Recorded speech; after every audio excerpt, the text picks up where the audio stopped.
여호수아 1장 1절부터 9절까지 말씀 찾으셨으면은 한 목소리로 같이 읽도록 하겠습니다. 준비됐습니까? 여호와의 종 모세가 죽은 후에 여호와께서 모세의 수종자 눈의 아들 여호수아에게 말씀하여 이르시되 내 종 모세가 죽었으니 이제 너는 이 모든 백성과 더불어 일어나 이 요단을 건너 내가 그들 곧 이스라엘 자손에게 주는 그 땅으로 가라. 내가 모세에게 말한 바와 같이 너희 발바닥으로 밟는 곳은 모두 내가 너희에게 주었노니 곧 광야와 이 레바논에서부터 큰 강 곧 유브라데 강까지 해쪽 속에 온 땅과 또 해지는 쪽 대해까지 너희의 영토가 되리라. 내 평생에 너를 능히 대적할 자가 없으리니 내가 모세와 함께 있었던 같이 너와 함께 있을 것입니다. 내가 너를 떠나지 아니하며 너를 버리지 아니하리니 강하고 담대하라. 너는 내가 그들의 조상에게 맹세하여 그들에게 주리라 한 땅을 이 백성에게 차지하게 하리라. 오직 강하고 극히 담대하여 나의 종 모세가 내게 명령한 그 율법을 다 지켜 행하고 우로나 자로나 치우치지 말라. 그리하면 어디를 가든지 형통하리니 이 율법책을 내 입에서 떠나지 말게 하며 주야로 그것을 묵상하여 그 안에 기록한 대로 다 지켜 행하라. 그리하면 내 일이 평탄하게 될 것이며 내가 형통하리라. 내가 내게 명한 것이 아니냐. 강하고 담대하라. 두려워하지 말며 놀라지 말라. 내가 어디를 가든지 내 하나님 여호와 너와 함께 하느니라 하시니라. 접어두시고 24장 14절 15절 두 절만 더 같이 읽도록 하겠습니다. 24장 14절 15절입니다.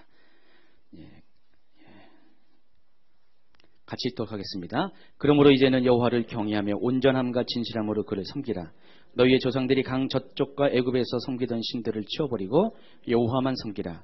만일 여호와를 섬기는 것이 너희에게 좋지 않게 보이거든 너희 조상들이 강 저쪽에서 섬기던 신들이든지 또 너희가 거주하는 땅에 있는 아모리 족속의 신들이든지 너희가 섬길 자를 오늘 택하라. 오직 나와 내 집은 여호와를 섬기겠노라 하니. 아멘. 자, 우리 한자에 외유내강이라는 단어가 있습니다. 겉은 부드러우나 속은 강하다는 뜻입니다. 자, 이 말은 겉보기에는 부드럽고 순해 보이지만은 그 속은 심지가 강하고 고든 성정을 가져서 어떤 상황, 어떤 환경 가운데서도 뜻을 굽히지 않는 그런 사람을 가리키는 말입니다. 자, 서양에도 외유내강과 비슷한 속담이 있습니다. 같은 의미가 있더라고요. 제가 찾아봤습니다. 영어로 이런 문장이 있습니다. An iron hand in the velvet glove라는 문장이 있습니다. 이 문장의 뜻은 융단 장갑 속에 철로 만든 손이라는 뜻입니다. 여러분 벨벳 여자분들이 많이 좋아하는 옷감이죠. 굉장히 부드럽습니다. 부드러운 소재로 만든 이 장갑 속에는 정말로 단단한 철로 만든 손이 존재한다는 그런 뜻입니다. 한자의 외유내강과 비슷한 의미가 있는 것 같아요. 겉은 부드럽지만 속은 철과 같이 강한 사람을 가리키는 그런 말입니다. 자, 이와 같이 외유내강은 부드러움과 강함이라는 두 가지 성품을 한 사람이 갖고 있는 성격 가운데 한 사람이 갖고 있는 그런 것을 말합니다. 그런데 이것이 너무나 잘 조화가 되어서 최선의 열매로 맺어진 성품을 말하는 것입니다. 여러분 많은 리더들이 여러분 가운데 있습니다. 어떤 사람은 너무 부드럽기만 하지만은 너무 속이 물러서 소신이 없어서 그냥 이리저리 끌려가는 사람들이 있습니다. 또 어떤 사람은 너무나 강하기 때문에 사람들이 이끄는 데는 좀 적절할지 모르지만은 사람들에게 상처를 주고 아프게 하고 하나 되는 공동체를 만들지 못하는 그런 분도 있습니다. 그래서 오늘날 가장 좋은 리더십을 논할 때 이 두 가지가 다 조화된 외유내강형의 리더십을 우리는 원하고 있습니다. 그래서 사람들을 대할 때는 언제나 부드럽지만 그러나 의지적으로는 강해서 어떤 상황 가운데서도 굴하지 않고 그 상황을 소신껏 밀고 나가는 그런 리더십을 오늘날 이 사회는 원하고 있습니다. 성경 속에서도 이 외유내강형 리더십을 가진 사람들이 다시 발견할 수 있습니다. 아마 거의 대부분 하나님을 만난 사람들의 그런 성품은 이와 비슷할 것 같습니다. 물론 예수님이 가장 그 대표적인 분이시고 또 요셉과 같은 분, 또 다윗과 같은 사람, 모세와 같은 사람 모두가 다 부드러우면서도 강한 성품을 가진 사람입니다. 오늘 제가 소개할 본문 가운데서도요. 여호수아의 모습도 이와 비슷한 리더십을 갖고 있음을 여러분이 알 수 있을 것입니다. 자, 여호수아는 이렇게 시작됩니다. 아까 읽어드린 바대로 여호와의 종 모세가 죽은 후에 여호와께서 모세의 수종자 눈의 아들 여호수아에게 말씀했다 그랬습니다. 여러분 이 여호수아 1장은 모세가 죽은 후에라는 그런 문장으로 시작됩니다. 물론 이 말을 들으면서 여러분은 단순하게 생각할 수도 있어요. 모세가 죽었구나. 드디어 죽었네 하면서 모세가 죽은 것에 대해서 그냥 지나칠 수가 있다는 것입니다. 그러나 이 모세가 죽었다는 말에 가지고 있는 이 무게감은 여러분이 이 성경을 읽을 때와 또 그 당시에 그 상황 가운데 있는 사람과는 천지차별이 있다는 것입니다. 자, 모세가 죽었다는 것은 마치 하늘이 무너진 것과 같은 그런 두려움과 그런 아주 충격이라는 것입니다. 한마디로 이 상황 가운데 이스라엘 사람들은 멘붕에 빠졌습니다. 모세가 누굽니까? 이스라엘 백성을 애굽 땅에서 인도해낸 장본인입니다. 기적과 불가능한 것들을 기적으로 바꾼 사람입니다. 믿음의 행진을 하게 한 사람입니다. 만약에 모세가 없었다면 이스라엘의 현재는 아마 존재하지 않았을 것입니다. 그래서 모세가 죽었다는 것은 하늘이 무너지듯한 큰 충격이고 두려움이었다는 것입니다. 특히 이 이스라엘 백성을 이끌어가는 여호수아의 입장에서 모세가 죽는 것은 정말로 하나님이 모든 자신의 갈 길을 인도했는데 모세를 통해 인도했는데 그 위에 끊어진 그런 두려움을 느꼈을 것이라는 것입니다. 바로 그런 상황 가운데 하나님은 모세가 죽었을 때 여호수아에게 나타나셨습니다. 그리고 말씀하셨습니다. 어떻게 그가 행할 것을. 그것이 이제 2절에 나와 있습니다. 내 종 모세가 죽었으니 이제 너는 이 모든 백성과 더불어 일어나 이 요단을 건너 내가 그들 곧 이스라엘 자손에게 주는 그 땅으로 가라. 설상가상입니다. 모세가 죽었는데 하나님은 이제는 이 자리를 벗어나서 하나님 원래 약속했던 그 땅으로 갈 것을 명령을 하고 있습니다. 여러분 그 땅이 어디입니까? 약속의 땅입니다. 가나안 땅입니다. 그러나 그 땅은 쉬운 땅이 아닙니다. 그 땅은 그들을 기다리는 것은 그 땅에서 그들이 기다리는 것은 그들을 대적하는 대적들, 원수들이었습니다. 이전에 광야에서 경험했던 그 어떤 대적들보다 더 강한 그런 사람들이 털을 잡고 존재하는 곳이 바로 가나안 땅입니다. 모세와 함께 하실 때도 두려웠는데 모세가 떠난 그 순간에 곧바로 하나님은 여호수아에게 그 땅으로 갈 것을 명령을 했다는 것입니다. 그리고 이어서 하나님은 명령하신 그 일을 감당할 수 있도록 이제는 여호수아를 격려하는 장면이 나옵니다. 자, 5절, 6절, 7절, 8절, 9절 다시 한번 읽도록 하겠습니다. 내 평생에 너를 능히 대적할 자가 없으리니 내가 모세와 함께 있었던 같이 너와 함께 있을 것입니다. 내가 너를 떠나지 아니하며 버리지 아니하리니 강하고 담대하라. 너는 내가 그들에게 조상에게 맹세하여 그들에게 주리란 땅을 이 백성에게 차지하게 하리라. 오직 강하고 극히 담대하여 나의 종 모세가 내게 명령한 그 율법을 다 지켜 행하고 우로나 자라나 치우치지 말라. 그리하면 어디로 가든지 형통하리니 이 율법책을 내 입에서 떠나지 말게 하며 주야로 그것을 묵상하여 그 안에 기록된 대로 다 지켜 행하라. 그리하면 내 길이 평탄하게 될 것이며 내가 형통하리라. 내가 내게 명령한 것이 아니냐. 강하고 담대하라. 두려워하지 말며 놀라지 말라. 내가 어디로 가든지 내 하나님 여호와가 너와 함께 하느니라. 자, 5절에 보면은 하나님께서 이렇게 말씀하셨습니다. 내가 평생에 너를 대적할 자가 없게 할 것이다. 여호수아에게 가장 지금 바라고 기대하고 위로가 되는 평생에 너를 대적할 자가 없을 것이다. 자, 그 이유가 어떻게 나와 있습니까? 그 이유에 대해서 후반절은 내가 모세와 함께 있었던 것 같이 너와 함께 있을 것입니다. 내가 너를 떠나지 아니하며 버리지 아니할 것이다. 바로 이것 때문에 여호수아를 대적할 대적이 평생에 없을 것이라는 그런 말씀을 하십니다. 그리고 6절과 7절 그리고 9절에서 계속적으로 3번이나 반복한 말씀이 강하고 담대할 것, 강하고 극히 담대할 것을 하나님은 명령하십니다. 그리고 7절과 8절은 이런 말씀하셨습니다. 율법을 다 지켜 행하고 율법책을 입에서 떠나지 말 것. 그렇게 하면은 9절은 내 길이 평탄하게 될 것이고 어디로 가든지 형통하게 될 것을 약속을 하셨습니다. 저는 이 말씀을 들으면서 물론 하나님께서 여호수아를 위로하고 격려하고 또 여호수아에게 힘을 실어주는 그런 말씀으로 들리지만은 또 한편의 측면으로서는 우리가 어떻게 리더로서 어떻게 하나님의 사람으로서 어떤 상황 가운데서도 정말 강하고 담대한 그런 삶, 또 외유내강의 성품을 가질 수 있는가에 대한 답을 얻을 수가 있습니다. 그것은 다른 것이 아닙니다. 여러분의 타고난 성품은 한계가 있습니다. 여러분의 가지고 있는 성경은 한계가 있지만 만약에 여러분의 삶 가운데 하나님이 함께 계신다면, 그리고 하나님의 말씀이 여러분과 함께 있고 여러분이 하나님의 말씀을 떠나지 아니하고 그것을 순종하여 지켜 행한다면, 우리는 내가 어떻든 간에 내 본래의 모습은 어떻든 간에 우리 모두는 강하고 담대한 사람이 될 수가 있다는 것입니다. 여호수아가 원래 강한 사람이었습니까? 물론 강한 사람이었습니다. 그는 용맹한 사람이었습니다. 언제나 전쟁에 앞장서는 사람이었습니다. 그러나 그 또한 모세가 죽었을 때 두려움에 빠졌습니다.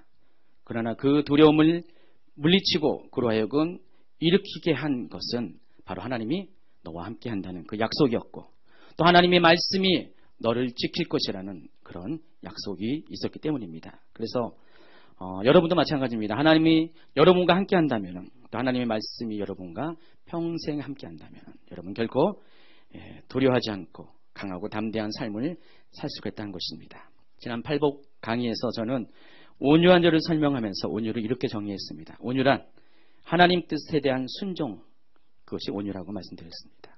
자, 말뜻은 따뜻하고 부드러움이지만은 그러나 영적인 의미는 누가 온유한 사람인가? 하나님의 뜻에 대해서 순종할 수 있는 사람이 온유한 사람이라고 말씀했습니다.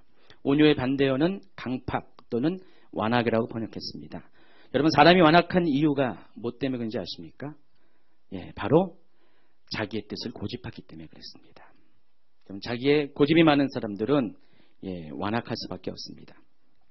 그러나 온유한 사람은 자기의 뜻을 고집하지 않습니다. 언제나 자기 뜻보다는 다른 사람의 생각을 존중합니다. 하나님 앞에서의 온유도 같은 의미입니다. 하나님 앞에 온유한 사람은 언제나 자기의 뜻을 고집하지 않습니다. 언제나 하나님의 뜻을 순종하는 사람, 그것이 진정한 부드러운 사람, 그렇지만 강한 사람이라는 것입니다. 그런데 이같이 온유해지기 위해서는 전제가 있습니다. 우리가 하나님의 뜻을 알아야, 하나님의 마음과 생각을 알아야 우리가 온유해질 수 있다는 것입니다. 제가 온유라는 과목을 통해서 충분히 이 부분은 설명했습니다. 온유한 자에 대해서 얘기하면서 3명의 사람들을 소개했습니다. 예수님과 모세와 또 요셉을 소개했습니다. 그분들의 삶을 쭉 보면은 그분들은 원래부터, 물론 예수님은 원래부터 온유한 분이었지만 모세와 요셉은 원래부터 온유한 사람은 아니었습니다. 그러나 그들이 온유한 사람으로 성품이 바뀌어져 가는 데에는 한 가지 원인이 있습니다. 그분이 하나님을 알아갔기 때문에, 하나님을 경험했기 때문에, 무엇을 가지고요? 하나님 말씀을 가지고 하나님의 뜻을 알았기 때문에 하나님의 뜻 때문에 온유해질 수 있었다는 것입니다. 요셉이 창세기 45장 5절 이하에 보면은 형들과 죄했을 때 형들은 두려워했습니다. 요셉이 자기들이 행한 것 때문에 요셉이 자기들한테 복수라도 할 것인가 생각하고 두려워했습니다. 그때 요셉이 그들에게 말했습니다. 나를 여기에 보낸 것은 당신들이 아니라 바로 하나님이라고 했습니다. 바로 이 모든 기근에서, 환난에서 나와 당신들의 자녀들을 보호하기 위해서, 구원하기 위해서 여기를 보냈다는 것, 그것이 요셉의 고백이었습니다. 요셉은 형들은 몰랐지만은 하나님의 계획을 알았어요. 그래서 하나님이 이 민족을 통하여 어떤 계획을 갖고 있는 것을 알았습니다. 그건 창세기 1장 28절부터 시작합니다. 생육하고 번성하고 땅에 충만하, 땅을 다스리라, 땅을 정복하라는. 그래서 하나님은 이 지상 대명령을 우리에게 허락하셨고, 이 명령이 그 이후에 존재하는 모든 사람의 세대 가운데 이것이 성취되어야 했습니다. 하나님은 이것을 성취시키기 위해서 사람들을 택했고 민족들을 택했습니다.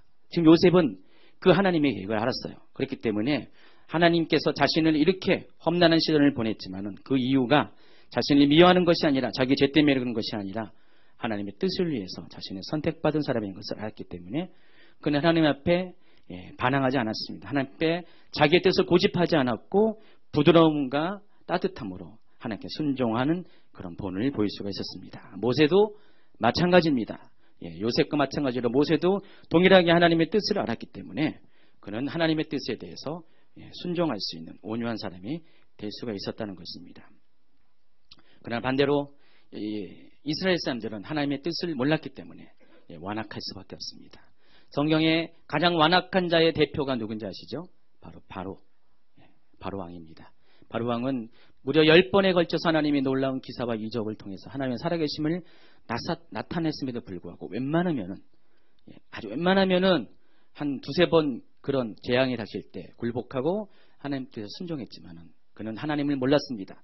그렇기 때문에 10가지 재앙이 닥칠 때까지도 그는 완악하게 강팍하게 반응했습니다. 또 목이 곧은 이스라엘 백성도, 패역한 이스라엘 백성도 마찬가지로 하나님의 뜻을 모르기 때문에 하나님 앞에 순종하지 못한 삶을 살았다는 것입니다. 오늘날도 마찬가지입니다. 사람들이 왜 완악합니까? 왜 사람들이 타락합니까? 왜 패역한 삶을 삽니까? 하나님의 뜻을 모르기 때문에. 하나님을 모르는 사람들은 그들이 아무리 성격적으로 온유하다고 말할지라도 그것은 한계가 있습니다.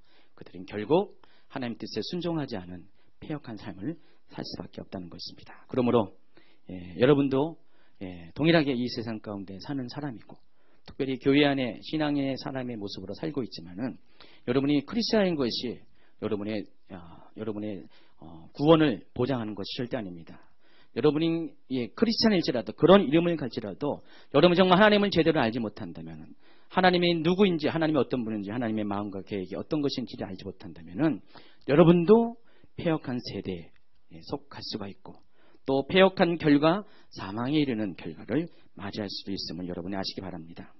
그래서 우리는 하나님을 경험하는 만큼 우리의 삶의 그런 증거들이 우리의 얼굴에서 우리의 삶의 열매에서 나타납니다. 어떤 사람은 완악함으로 어떤 사람은 온유함으로 나타나는 것입니다. 이왕이면 여러분이 하나님을 더 깊이 체험해서 완악함이 아니라 온유함의 모습으로 또 여러분의 얼굴이나 삶의 모습들이 열매를 맺기를 축원합니다. 자, 오늘 말씀도 같은 맥락의 말씀입니다. 자, 온유한 자는 강하고 담대합니다. 여러분 어떻게 온유한 자가 강하고 담대하고 있습니까? 그것은 하나님의 뜻을 알기 때문에 그 하나님의 뜻이 나는 약하지만은 또한 하나님의 뜻이 나를 강하게 만든다는 것입니다. 원래 이 외유라는 단어, 내강이라는 단어는 같이 공존하는 성품입니다. 마치 동전의 앞뒷면과 같습니다. 한쪽 면은 부드럽지만은 한쪽 면은 강하다는 것입니다. 실제로 그렇습니다. 온유한 사람은 강한 사람입니다. 온유한 사람은 담대합니다. 자, 하나님께서 여호수아에게 강하고 담대할 것을 명령하면서 동시에 말씀하신 것이 바로 아까 말씀드린 것처럼 하나님이 함께 하실 것에 대한 약속, 또 율법을 지켜 행할 것에 대한 당부를 했었다고 말씀드렸습니다. 자, 여러분이 강하고 담대할 수 있는 이유 동일합니다. 여러분의 삶에 하나님이 함께 하시고 하나님 말씀이 여러분과 함께 한다면 그리고 여러분이 그 말씀을 순종하고 지켜나간다면 여러분은 어떤 상황 가운데서도 겉으로는 온유하지만은 실제로는 강한 자의 모습으로 살 수가 있을 것입니다. 자, 모세가 죽었을 때 하늘이 무너질 듯한 두려운 상황 가운데 하나님은 여호수아에게 이것들을 가르쳐 주셨습니다. 그리고 이렇게 행할 때 모세를 통해 약속하시고 여호수아를 통해 성취하게 하실 가나안 땅의 비전이 반드시 이루게 될 것을 말씀하셨습니다.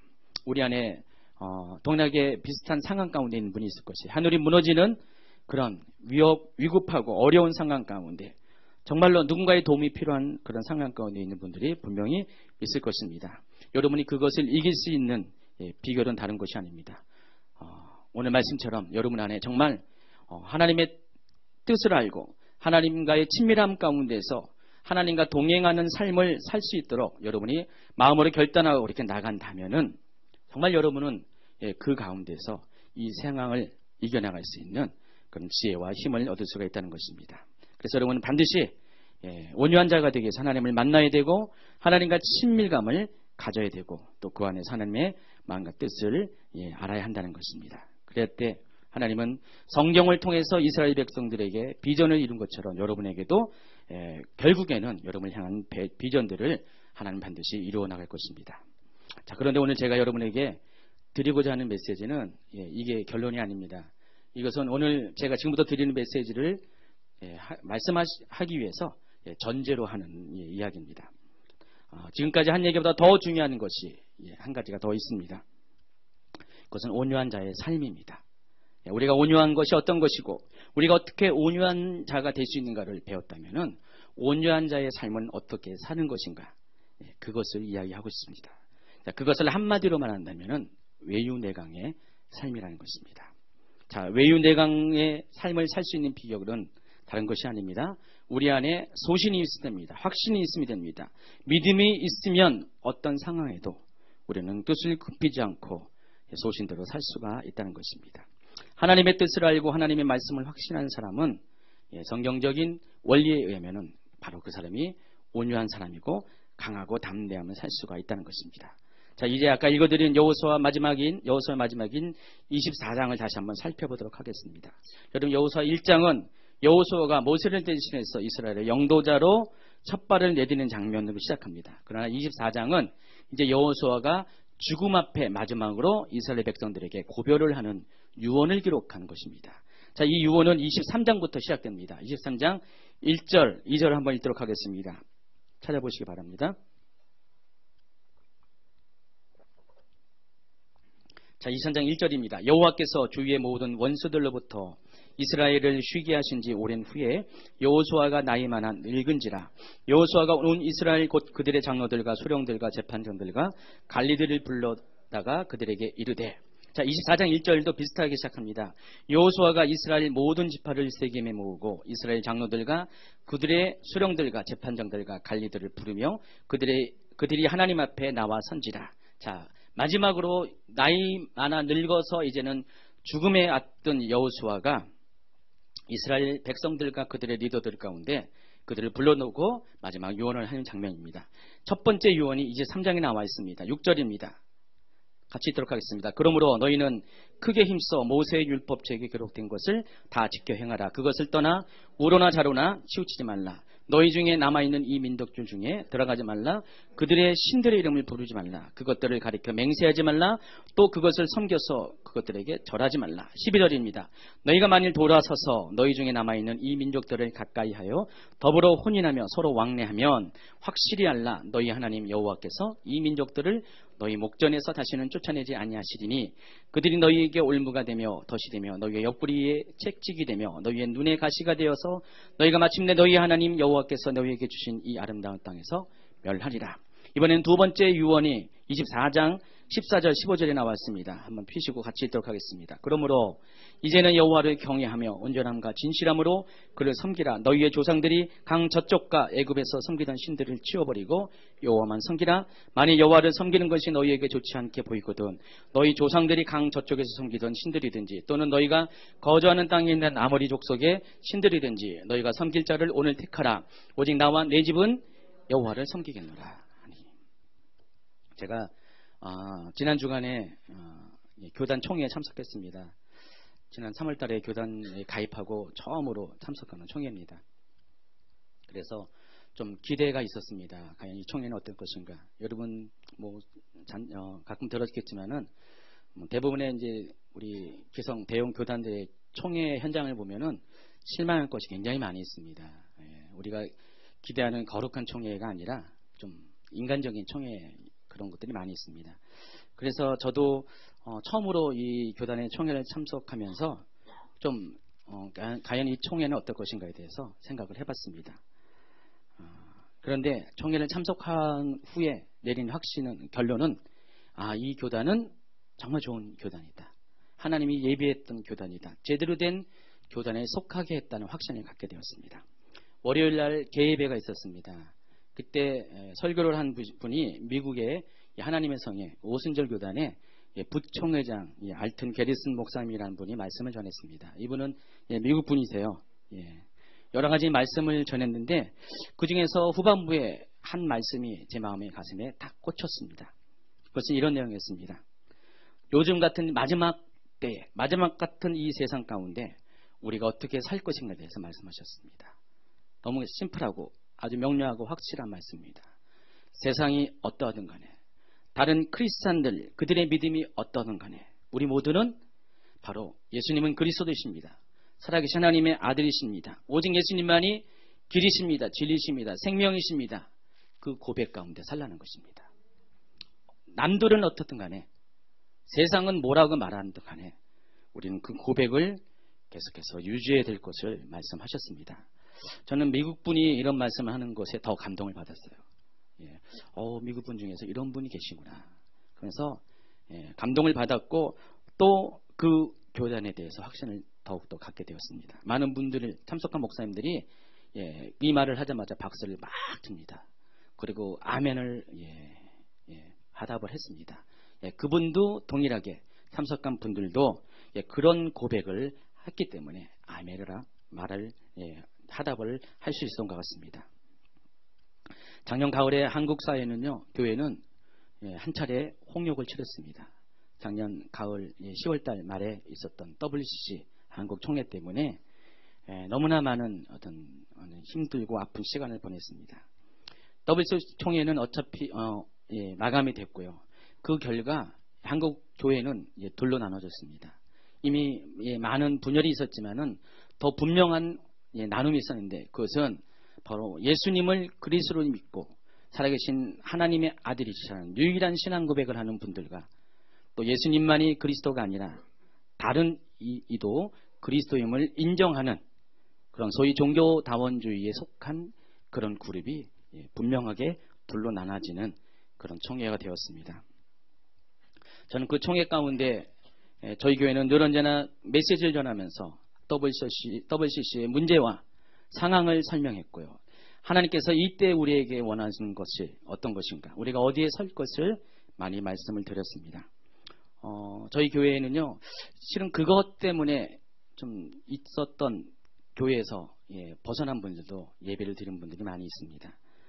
또 그런 상처를 가진 분들이 많이 있습니다. 자, 그런데 우리가 그 이야기를 들으면서 문득 오늘 여호수아 24장 15절에 여호수아가 선언한 이 문장들이, 이 성경 말씀이 다시 오발해듭니다. 다시 한번 읽어보시면요, 만일 여호와를 섬기는 것이 너희에게 좋지 않게 보이거든 너희 조상들이 강 저쪽에 섬기던 신들이든지, 또는 너희가 거주하는 땅에 있는 아모리 족속의 신들이든지 너희가 섬길 자를 오늘 택하라. 오직 나와 내 집은 여호와를 섬기겠느니라. WCC를 통해서 많은 분들이 분명해졌습니다. 확실해졌습니다. 바로 우리가 지금 결정해야 될 것은 이 고백처럼 오직 나와 내 집은 바로 살아계신 하나님, 오직 유일하신 그리스도이신 예수님을 섬기는 것, 이것이 나와 내 집이 선택할 것이라는 분명한 결단을 했다는 것입니다. 여러분, 여호수아는 강하고 담대한 사람입니다. 그러나 그가 강하고 담대한 사람이 될 수 있었던 것은 다른 것이 아니라 그가 하나님 안에 거했고 하나님을 알았고 하나님의 마음과 뜻과 생각과 계획을 아는 바로 온유한 사람이었기 때문입니다. 우리도 마찬가지입니다. 우리가 이 세상 가운데 이 세상의 풍파에 휩쓸리지 않고 우리가 이길 수 있는 방법, 이런 확실한 신앙 고백을 할 수 있는 것은 다른 것이 아닙니다. 여러분이 하나님을 아는 것과 비례해서 여러분의 신앙 고백은 같이 갈 수밖에 없다는 것입니다. 여러분이 하나님을 모르면은요, 하나님과 그러한 친밀한 교제가 없다면은 여러분 하나님의 뜻을 모를 것이고 하나님의 마음을 모를 것이고, 그러면 여러분 속에 이렇게 분명하고 강한 담대한 신앙 고백을 할 수가 없다는 것입니다. 어떤 분들은 이 대목에서 왜 여호수아가 이런 어떤 결단을 요구하는 그런 유언을 하는가에 대해서 아마 궁금할 것입니다. 예수님이 그리스도라는 것, 예수님이 하나님의 아들이라는 것은 당연한 것이 아닙니까? 여러분 그렇게 생각할 수 있다는 것입니다. 그러나 아닙니다. 지금도 그렇고 그때 당시도요, 그들이 수많은 기사와 이적과 광야 가운데 하나님의 행하신 것을 경험했어도 불구하고 그들은 여전히 하나님도 하나님이 되신 것을 인정하면서도 하나님 외에 다른 신들도 겸하여 섬기는 그런 삶을 살았다는 것입니다. 오늘날도 마찬가지라는 것입니다. 오늘날도 우리가 하나님을 섬기면서 하나님을 믿고 예수님을 우리가 누군지를 알면서도요, 우리 중에는 역시 마찬가지로 하나님과 또 다른 세상의 것들을 동시에 섬기는 사람들이 여전히 존재한다는 것입니다. 여호수아는 그 상황 가운데서 사람들에게 분명히 할 것을 요구했다는 것입니다. 하나님이냐 아니면은 이방의 신들인가를 결정을 하게 했다는 것입니다. 그런 의미에서 이 세겜에서 여호수아가 백성에게 요구한 믿음의 결단은 오늘날도 우리 가운데서 지금 다시 한번 점검되어지고 동일하게 이곳에서 선포되어져야 할 것입니다. 제가 요즘 어떤 소식을 들었습니다. 지난 WCC 총회 이후에 새로 예측된 것이지만은 새로 생겨난 문제가 있습니다. 불과 3일 전에 5월 22일 날 어떤 일이 있었냐면은, 여러분 혹시 아시죠? 어떤 일이 있었냐면은 아마 몇 분밖에 모를 수도 있습니다. 이 WCC 총회를 주도했던 한국기독교연합회, NCCK, 한국기독교교회협의회 NCCK와 또 천주교 주교협의회라는 두 단체가 협력했습니다. 그래서 한국그리스도교 신앙가 직제협의회라는 조직을 새롭게 창립했습니다. 여러분, 이 신앙가 직제협의회라는 것은요, 이 WCC가 창립되기 이전에 벌써 한 100년 전에 있었던 최초의 그 모태가 되는 조직을 말하는 것입니다. 신앙가 직제위원회라는 것이 있습니다. 거기서부터 WCC가 출발을 했는데 바로 그 모임을 다시 갖자는 것입니다. 자, 그 모임에 어떤 일이 행할 것인가를 신문에서 제가 보도를 통해서 잠깐 확인할 수 있었습니다. 보도에 따르면은 신앙가 직제협의회는요, 이런 모토를 갖고 있습니다. 가깝게 사귀기, 함께 공부하기, 함께 행동하기, 함께 기도하기. 이런 모토를 가지고 향후 어떻게 행할까를 결정을 했습니다. 향후 일치 기도 주간을 같이 시행한다. 공동기도문을 개발한다. 교재를 개발한다. 직제를 연구한다. 공동으로 성서를 번역한다. 신학생들을 서로 교류한다. 또 일치 학교를 운영한다. 또 일치 피정 등의 사업을 벌이겠다. 그러니까 서로 하나가 되고 서로 연합할 수 있는 이런 행사들을 할 것을 약속을 했다는 것입니다. 물론 사람들은 여러분 중에 이런 생각을 할 수가 있습니다. 왜 종교끼리 싸우지 않고 서로 화해하고 서로 존중하고 서로 연합하는 것이 좋은 것이 아닙니까? 평화를 위한 것이 아닙니까? 라고 말씀하신 분들 분명히 있을 것입니다. 물론 그 말도 틀린 것이 아닙니다. 사람끼리 싸우면 안 되죠. 평화는 존중해야죠. 그러나 이 시대는 여러분이 생각하는 것처럼 우리의 세대 가운데 또 앞으로의 세대 가운데 결코 평화는 찾아오지 않는다는 것입니다. 왜 그렇습니까? 자, 이 시대는 평화가 공존할 수 없는 그런 영적인 전쟁이 벌어지는 시대이기 때문입니다. 여러분 아무리 여러분 스스로 인간적인 감정과 그런 인간적인 성품을 가지고 평화를 외치고 평화를 수행하기를 원하지만은, 그러나 이 세상의 신인 사탄은 결코 평화를 원하지 않는다는 것입니다. 그래서 오래전부터 우리가 모르는 보이지 않는 영역 가운데 이런 하나님의 나라와 이 악한 사단의 나라가 계속해서 전쟁을 벌이고 왔습니다. 자, 그것이 여러 분야에서 대립이 있었고 전쟁이 있었고 종교적인 면도 똑같다는 것입니다. 그래서 우리가 예수님을 그리스도로 믿고 고백하는 이 기독교 신앙 외에 다른 모든 종교는 서로 소속만 다르지 방향만 다르지 결국은 기독교를 대항하는 또 다른 한쪽의 그런 악한 자에 속한 그런 무리라는 것입니다. 그것이 영적인 실체라는 것입니다. 이 실체가 존재하는 한 이 세상은 아무리 화해를 마친다 할지라도 평화를 외친다 할지라도 결코 평화가 이루어질 수가 없다는 것입니다. 제가 엔타임 강의를 통해서 제가 이 부분을 많이 얘기했습니다.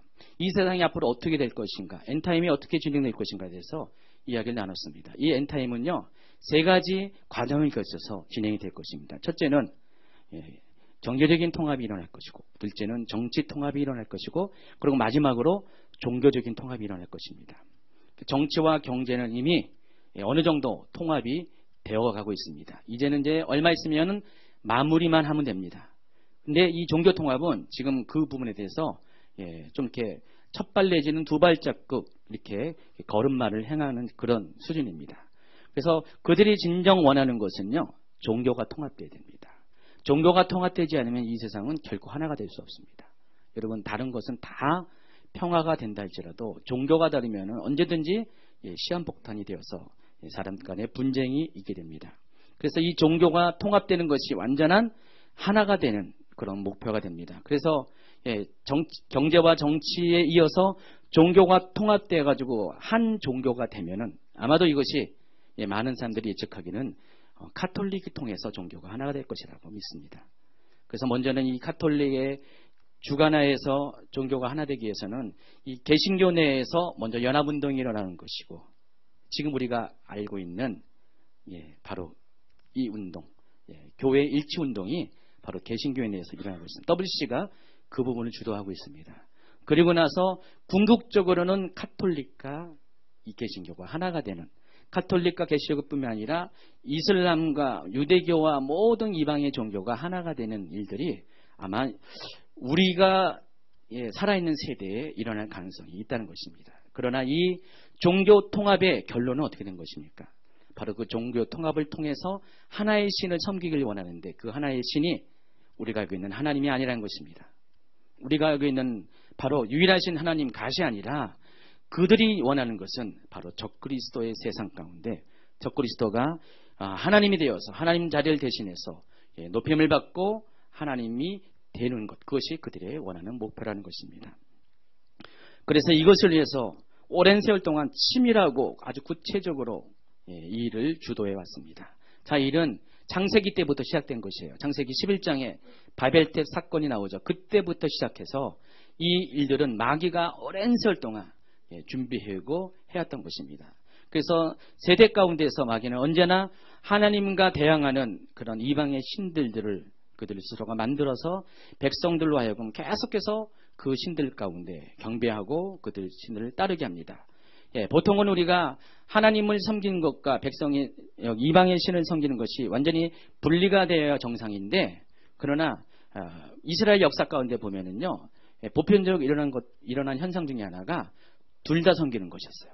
하나님도 섬기고 이방의 신도 섬기는 것이 보편적으로 일어나는 현상이었다는 것입니다. 그러나 이것이 좋아 보이는 것 같지만은 좋아 수가 없다는 것입니다. 결과적으로 하나님을 섬기고 이방의 신도 같이 섬기다 보면은 결국은 하나님을 떠나고 배도하고 배반하는 일들이 결국 일어나게 된다는 것입니다. 하나님은 이 부분을 너무나 잘 알고 있기 때문에 옛날부터 여호수아 시대부터 그 이전부터 하나님이 가장 싫어하는 것이 하나님과 이방의 신을 겸하여 섬기는 것을 하나님이 가장 싫어했다는 것입니다. 오늘날도 마찬가지입니다. 이 마귀의 계략은 지금도 계속해서 똑같은 방식으로 사람들을 미혹하고 있습니다. 하나님을 섬기는 것이 당연한 것입니다. 예수님이 그리스도라는 것을 선언한 것이 당연한 것입니다. 그것을 인정합니다. 그러나 그럼에도 불구하고 또 다른 그리스도를 인정하는 소위 종교다원주의를 통해서 사람들을 미혹하고 사람들을 거룩한 하나님을 섬기는 시향에서 떠나게 한다는 것입니다.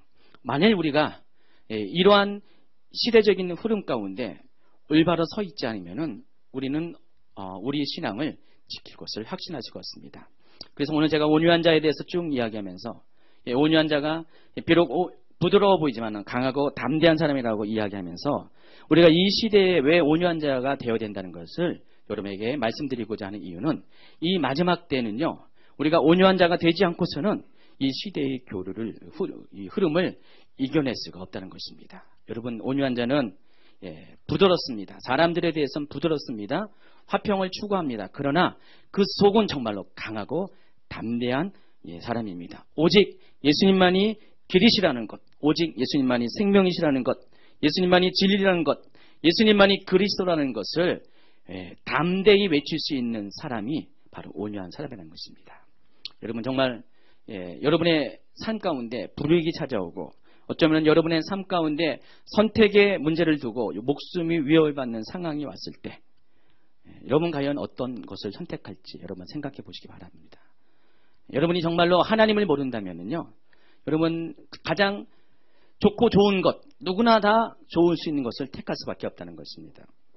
그래요, 나는 하나님을 믿습니다. 그러나 나중에 보면 적그리스도도 섬길 수 있다는 고백을 여러분이 할 수밖에 없다는 것입니다.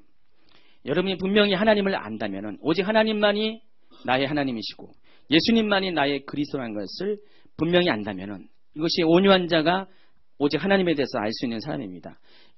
이것을 안다면 여러분은 그 어떤 상황에서도 타협을 할 수가 없다는 것입니다. 계시록 6장 1절에 보면은요, 이런 말씀이 있습니다. 내가 보매 어린 양이 7인 중에 하나를 떼시는데 그때 내가 들으니 내 생물 중 하나가 우레소리와 같이 말하되 오라 하기로, 이에 내가 보니 흰말이 있는데 그 탄자가 활을 가졌고 면류관을 갖고 나아가서 이기고 또 이기려고 하더라.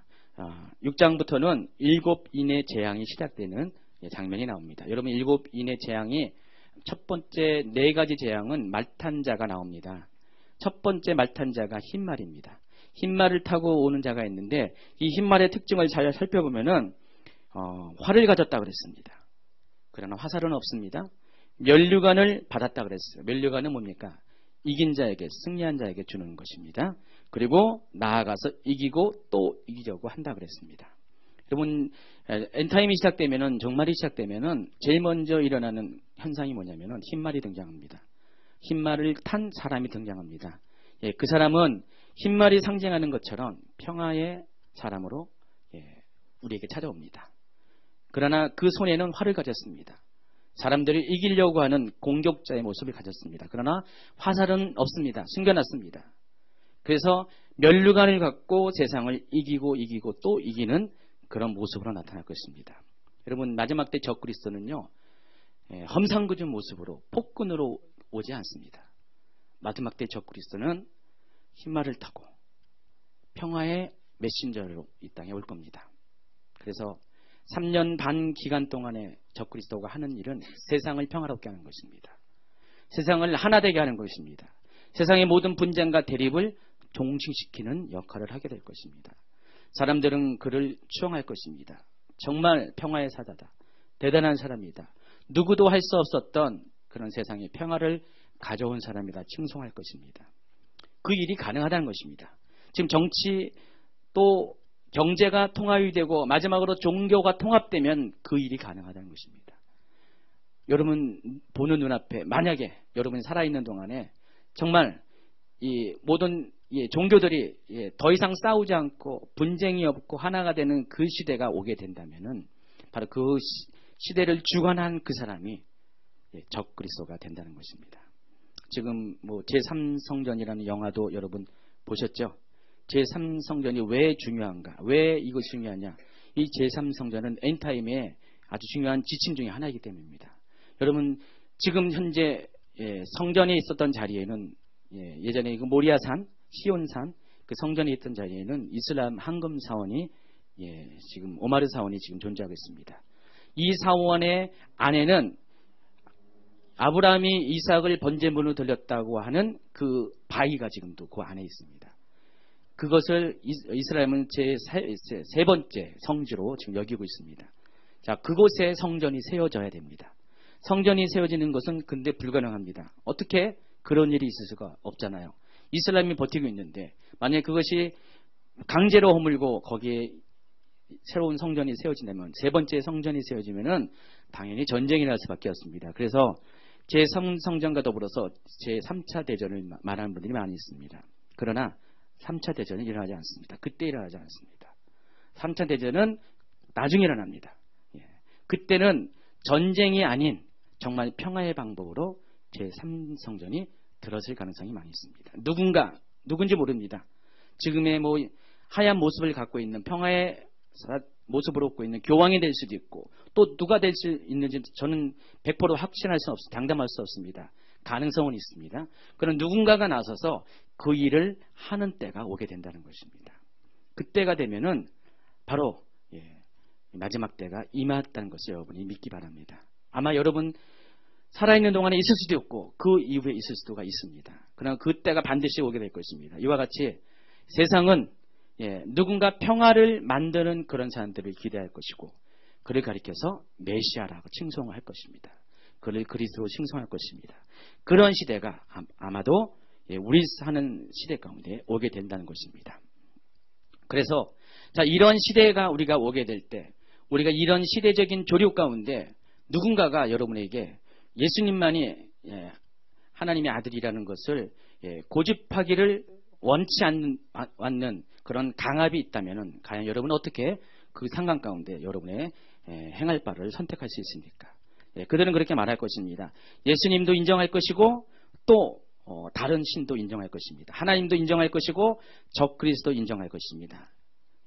그런 선택을 우리에게 요구하게 된다는 것입니다. 그럴 때 우리 중에 많은 사람들이 배도하게 될 것입니다. 많은 사람들이 예수님도 그리스도이지만은 다른 것도 그리스도라고 고백을 할 때가 분명히 오게 된다는 것입니다. 그렇기 때문에 우리가 그때 만약에 우리가 정말 하나님을 제대로 알지 못한다면 하나님과 친밀한 가운데서 오직 예수님만이 그리스도라는 고백을 할 수 있는 믿음에 서 있지 않으면 우리들 중에 다수가 그런 배도의 흐름 가운데 휩쓸려 갈 수밖에 없다는 것입니다. 그러므로 우리가 왜 온유한 자가 되어야 되는 것이 왜 중요하냐? 바로 이러한 상황 가운데서 우리의 믿음을 지킬 수 있는 유일한 것은 우리가 온유한 자가 되어야 그것이 가능하다는 것입니다. 온유한 자는 뭐라고 했습니까? 하나님의 뜻을 아는 사람. 그래서 하나님 뜻에 순종할 수 있는 사람. 그렇기 때문에 자신의 믿음의 신앙의 고백을 강하고 담대하게 말할 수 있는 사람. 여호수아 24장 15절처럼 오직 나와 내 집은 하나님만을 섬기겠다고 그렇게 담대히 말할 수 있는 그 사람이 바로 온유한 자가 그렇게 될 수가 있다는 것입니다. 그래서 여러분 속에 이제부터도 이 마지막 때를 준비하는 어떻게 여러분이 준비할 것인가 다른 것이 아닙니다. 정말 이 오늘 말씀처럼 이런 신앙 고백이기에 여러분이 바로 설 수 있도록 하나님을 계속해서 경험하시기 바랍니다. 하나님의 마음을 아셔야 됩니다. 하나님의 뜻을 아셔야 됩니다. 하나님이 어떤 분인지를 계속해서 여러분 속에 신앙 고백을 해야 된다는 것입니다. 여호수아가 이런 결단을 백성들에게 요구할 때 24장 16절에 보면은 백성들은 이렇게 대답합니다. 백성이 대답하여 이르되 우리가 결단코 여호와를 버리고 다른 신들을 섬기지 아니하오리니 이는 우리 하나님 여호와께서 친히 우리와 우리 조상들을 인도하여 애굽 땅 종되었던 집에서 올라오게 하시고 우리 목전에서 그 큰 이적들을 행하시고 우리가 행한 모든 길과 우리가 지나온 모든 백성들 중에서 우리를 보호하셨으며 여호와께서 또 모든 백성들과 이 땅에 거주하던 아모리 족속을 우리 앞에서 쫓아내셨습니다. 그러므로 우리도 여호와를 섬기리니 그는 우리 하나님이십니다 하니라. 여러분 백성들이 그 여호와의 결단의 요구에 대답했습니다. 우리가 결단코 여호와를 버리고 다른 신들을 섬기지 아니할 것이다. 자, 이런 고백을 할 수 있는 이유가 17절 18절에 나와 있어요. 이는 그 이유에 대해서 이들이 고백한 내용은 그런 것입니다. 그들이 경험했던 그들이 만났던 그 하나님이 어떤 분인지를 그들은 분명히 알았기 때문에 그런 신앙 고백을 할 수 있기 때문에 그들도 여호수아처럼 담대히 우리도 여호와를 섬길 것입니다. 그는 우리 하나님이십니다. 오직 여호와 외에는 참신이 없습니다라고 고백을 할 수가 있었다는 것입니다. 여러분이 이 신앙을 안 가지면은요, 여러분 결코 여러분의 구원을 확신할 수 없을 것입니다. 정말 여러분이 그 어렵고 힘든 배도의 시기를 견뎌낼 수가 없다는 것입니다. 제가 갑자기 오늘 이 메시지를 전한 이유가 최은영 목사님과 여러 가지 대화를 나누면서 저희가 여러 가지 하나님과 친밀감도 이야기하고 어떤 하나님께 은사도 이야기하고 중보기도도 많이 이야기했는데 제가 엔타임 강의를 이제 마친 이후에 이런 부분에 대해서 그다지 많이 언급하지 않았어요. 그러다 보니까 여러분 먹는 것에 의해서 강단에서 나오는 메시지에 의해서 여러분의 영적인 그런 삶이 영양분이 결정이 되는 것인데 엔타임 때는 이 부분에 대해서 그 시기에는 많이 얘기했는데 한 몇 달 동안 특별히 올해 들어와서 이 메시지를 전하지 않았습니다. 여러분 우리가 어떻게 정결해지냐, 성도들이 어떻게 정결해지냐, 우리가 하나님과의 친밀감을 통해서 정결해지만은 그러나 우리는 이 마지막 때를 경험할 때 우리가 정결해질 수가 있습니다. 우리의 믿음은 어떤 결정의 시기에 분명해지게 됩니다. 두 가지 중에 하나. 그때 내가 분명해집니다. 그래서 앞으로도 계속 이런 메시지를 중간중간에 이렇게 전하겠지만은 우리가 놓치지 말아야 될 것은 그거예요. 정말로 우리 하나님에 대한 예수 그리스도에 대한 그런 분명하고 확신한 강하고 담대한 신앙이 없으면 고백이 없으면은요 우리는 어제 우리가 오늘의 우리가 될 수 없다는 것. 오늘 우리가 은혜 받았다고 내일 내가 하나님 믿음 안에서 서 있을 것을 장담할 수가 없다는 것입니다. 그렇기 때문에 우리는 날마다 이런 고백을 해야 돼요. 확인해야 돼요. 정말 내가 하나님의 발에 서 있는가? 내가 강하고 담대한 신앙 고백을 할 수 있는가? 오직 예수님만이 그리스도라는 그런 고백을 할 수 있는가? 내 삶에 위협이 닥쳐오고 정말 내 목숨까지도 담보되는 이런 상황 가운데 내가 그런 결단을 할 수 있는가를 날마다 여러분이 점검을 해야 된다는 것입니다. 이 마지막 때 신앙이 여러분을 정결하게 할 것이고 정말 그리스도의 신부로서 구원받은 백성이 되게 한다는 것입니다. 자, 그렇기 때문에 여러분도 이 고백 가운데 서 있기를 축원합니다. 이 무리 가운데 여러분도 속해 있기를 바랍니다. 그래서 여러분이 이 무리에 서기 위해서는 온유한 자가 되어야 됩니다. 하나님을 경험하십시오. 하나님과 친밀한 관계를 가지십시오. 하나님의 말씀을 떠나지 마십시오. 하나님의 뜻을 알아가십시오. 그리고 하나님의 마음에 원하는 것이 무엇인지를 배워가십시오. 그리할 때, 오직 그리할 때 여러분 마지막 때의 믿음을 지킬 수 있습니다. 아멘. 기도합니다.